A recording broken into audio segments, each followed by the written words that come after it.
ಸತ್ಯಾನ್ವೇಷಕ ನಿಜಶರಣ Ambigara Chowdaiah professor ಕರಿಗೂಳಿ Sriramanagara ದಿನಾಂಕ 21/1/2026 ತಾಲೂಕಿನ ಶ್ರೀರಾಮನಗರದ ಚಿಲುಕೂರಿ ನಾಗೇಶ್ವರ ಸರ್ಕಾರಿ ಪ್ರಥಮ ದರ್ಜೆ ಕಾಲೇಜಿನಲ್ಲಿ ನಿಜಶರಣ ಅಂಬಿಗರ ಚೌಡಯ್ಯ ಜಯಂತಿಯನ್ನ ಆಚರಿಸಲಾಯಿತು. ಅಂಬಿಗರ ಚೌಡಯ್ಯನವರ ಭಾವಚಿತ್ರಕ್ಕೆ ಪುಷ್ಪಾರ್ಚನೆ ಮಾಡಿ ಮಾತನಾಡಿದ ಕಾಲೇಜಿನ ಪ್ರಾಚಾರ್ಯರಾದ ಪ್ರೊಫೆಸರ್ ಕರಿಗೂಳಿಯವರು ಮಾತನಾಡಿ, ಬಸವ ಚಿಂತನೆಯ ಅತ್ಯಂತ ನೇರ ನಿಷ್ಠುರ ಶರಣರಾದ ಅಂಬಿಗರ ಚೌಡಯ್ಯನವರ ವಚನಗಳು ಇಂದಿಗೂ ಕೂಡ ಆತ್ಮವಿರೋಧಿ ಗುರುಗಳನ್ನ ಪ್ರಶ್ನಿಸುವಂತಿವೆ. ಅವರ ವಿಮರ್ಶಾತ್ಮಕ ವಚನಗಳು ಆಡಂಬರದ ಮೂಢನಂಬಿಕೆಯ ಅಸಮಾನತೆಯ ಹಾಗೂ ಇತರೆ ಎಲ್ಲಾ ರೀತಿಯ ಭಕ್ತಿರಹಿತ ಆಚರಣೆಗಳನ್ನ ವಿರೋಧಿಸುವ ಪ್ರಮುಖ ಜ್ಞಾನ ಸೂಕ್ತಿಗಳಾಗಿವೆ.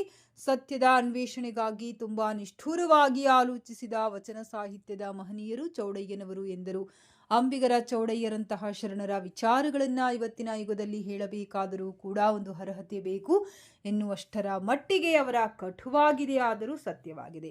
ಎಲ್ಲಾ ರೀತಿಯ ಸಾಮಾಜಿಕ ತಾರತಮ್ಯಗಳನ್ನ ಹೋಗಲಾಡಿಸಿ ಸಮಾನತೆಯ ಸಂಸ್ಕೃತಿಯನ್ನ ಹುಟ್ಟುಹಾಕಲು ಶ್ರಮಿಸಿದ ನಿಜಶರಣ ಅಂಬಿಗರ ಚೌಡಯ್ಯರವರ ವಚನಧಾರೆಗಳನ್ನು ಅನುಸರಿಸುತ್ತಾ ಜೀವಿಸುವ ಕಾರ್ಯವನ್ನ ಆಧುನಿಕ ಮನುಜರು ಮಾಡಬೇಕಾಗಿದೆ ಎಂದು ಅಭಿಪ್ರಾಯಪಟ್ಟರು. ಈ ಸಂದರ್ಭದಲ್ಲಿ ಉಪನ್ಯಾಸಕರಾದ ವೆಂಕಟರಾಜು, ಗ್ರಂಥಪಾಲಕ ದೇವರಾಜ್, ಪ್ರವೀಣ್ ಕುಮಾರ್ ಹಾಗೂ ಕಾಲೇಜಿನ ಆಡಳಿತ ಸಿಬ್ಬಂದಿ ಜಬೀನಾ ಬೇಗಂ, ವಿನಾಯಕ ಮತ್ತು ಸಹಾಯಕ ಸಿಬ್ಬಂದಿಯವರಾದ ಶಾಂತಿ, ಚಿನ್ನವರ ಪ್ರಸಾದ್ ಹಾಗೂ ಶರಣಬಸವ ಉಪಸ್ಥಿತರಿದ್ದರು.